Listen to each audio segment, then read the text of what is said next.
Hey, welcome back to another tutorial. So in the previous one we discussed naming conventions, we discussed the importance of the layer stack and organizing your scene, and we also got to grips really with good modeling practice, good approaches. In this video we're going to be looking at working with instances. So at the minute what I'm having to do is with this, I'm gonna, if I wanted to change the size here, so let's make this to 3. I've got to then select this one. I've also got clicked around here. Now that's not exactly an effective way to sort of model and approach this. So what I'm going to do is I'm going to delete the mud flap and the tread from this side, and I'm going to hold Control. Oops! I'm going to select both of these. Hold Control, and we'll bring them to the outer edge, actually about here. And this time, instead of doing a copy, I'm going to do an instance. Okay, I'm going to click OK. I'm going to just move these ones as well to the outside here. And now what happens is, let's bring on the changes, so I can select this, and if I move this now, you'll see the other side becomes responsive. So it's linked. So this will be the main parent, and this is an instance. So anything we change on this will change on here as well. So they're really, really good tools to use. In addition to that, you can see that you've got the option to make it unique. So at any point, if you need to make this for whatever reason a bit unique, and you want to change it a little bit, you can do it via this here. So you can actually make it unique here. You can have multiple instances as well.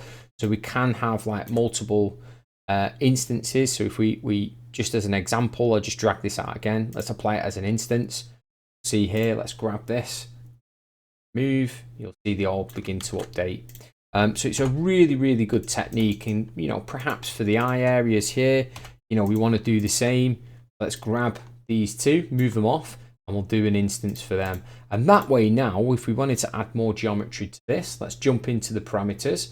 We can remove the height segments because they're not actually needed. We could put a cap segment on.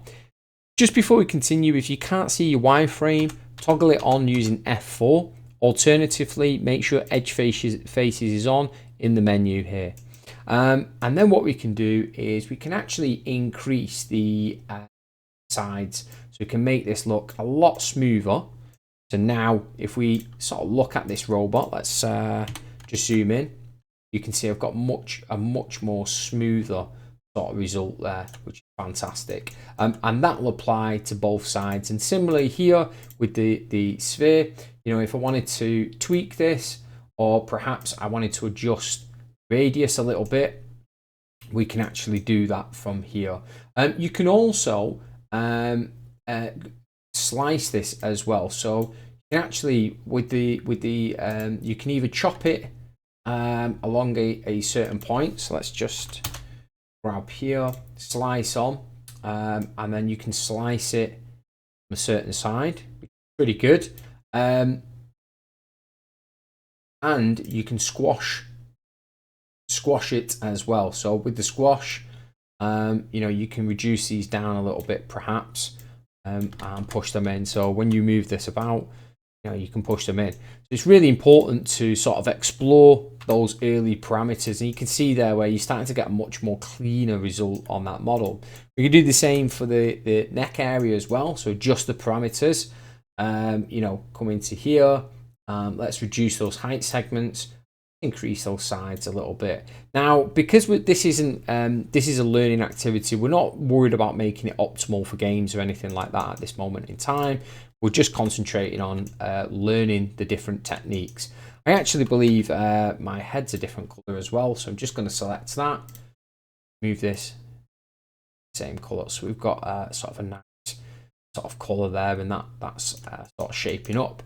So yeah, that wraps up this video. Really quick one, working with instances and making adjustments to those parameter settings will save you a lot of time. Don't forget to revisit your names in your layer stack. So at the minute I've got some duplications now, so perhaps I'd have to make those a little bit more unique.